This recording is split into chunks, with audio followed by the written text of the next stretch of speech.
वन्दे मातरं सुजलां सुफलां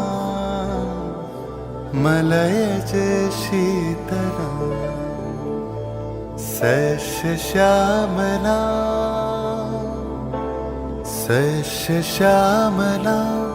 मातरं वन्दे मातरं।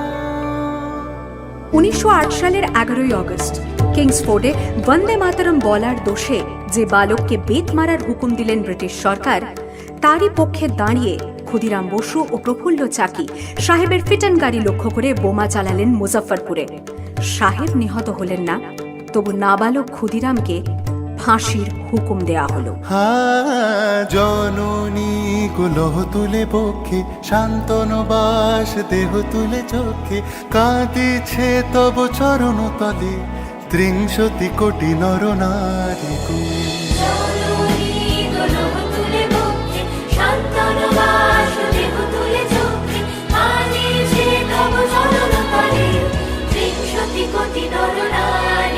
যারা স্বর্গগত তারা এখনো জানে স্বর্গের চেয়ে প্রিয় জন্মভূমি এসো স্বদেশ প্রতের মহাদীক্ষালু সেই মৃত্যুঞ্জয়দের চরণ চুমি যারা জীর্ণ জাতির বুকে জাগালো আশা মন মলিন মুখে জোগালো ভাষা আজি রক্ত কমলে গাথা আজি রক্ত কমলে গাথা মানল খায় বিজয় লক্ষ্মী দেবতাদেরই গলে মুক্তির মন্দির শোকানো তলে কত প্রাণ হলো বলিদান লেখা আছে অশ্রু জলে লেখা আছে অশ্রু জলে।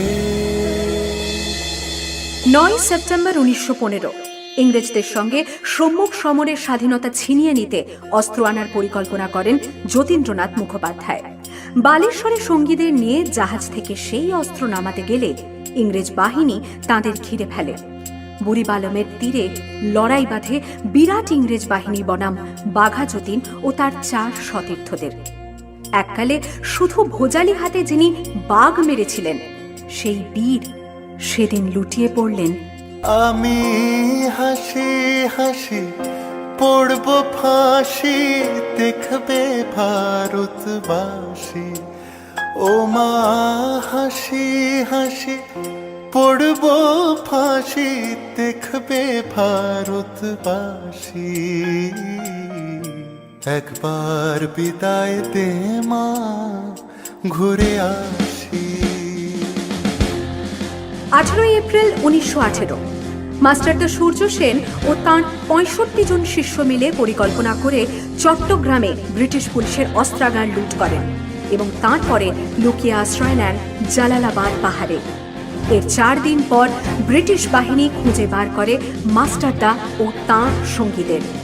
সেদিনের অস্তমিত সূর্য ছিল সূর্য সেনের রক্তের আহ্বান শোনো আহ্বান আসে মাঠা বন পেরিয়ে দুস্তা বাধা প্রস্তাব ফেলে বন্যার মতো বেরিয়ে আহ্বান শোনো আহ্বান আসে মাঠঘাট বন পেরিয়ে দুস্তা বাধা প্রস্তাব ফেলে বন্যার মতো বেরিয়ে যুগ সঞ্চিত শক্তি দিয়েছে সারা হিমগিরি শুনল কি সূর্যের ইশারা যাত্রা শুরু উচ্ছ্বাস ছুটে দুর্বার বেগে তটিনি উত্তাপ তালে উত্তাপ নাচে মুক্ত শতনটিনি যাত্রা শুরু উচ্ছ্বাস ছোটে দুর্বার বেগে তটিনি উত্তাপ তালে উত্তাপ নাচে মুক্ত শতনটিনি এই শুধু সুপ্ত যে নবপ্রাণে জেগেছে রণসাজে সেজেছে অধিকার অর্জনে এই শুধু সুপ্ত যে নবপ্রাণে জেগেছে রণসাজে সেজেছে অধিকার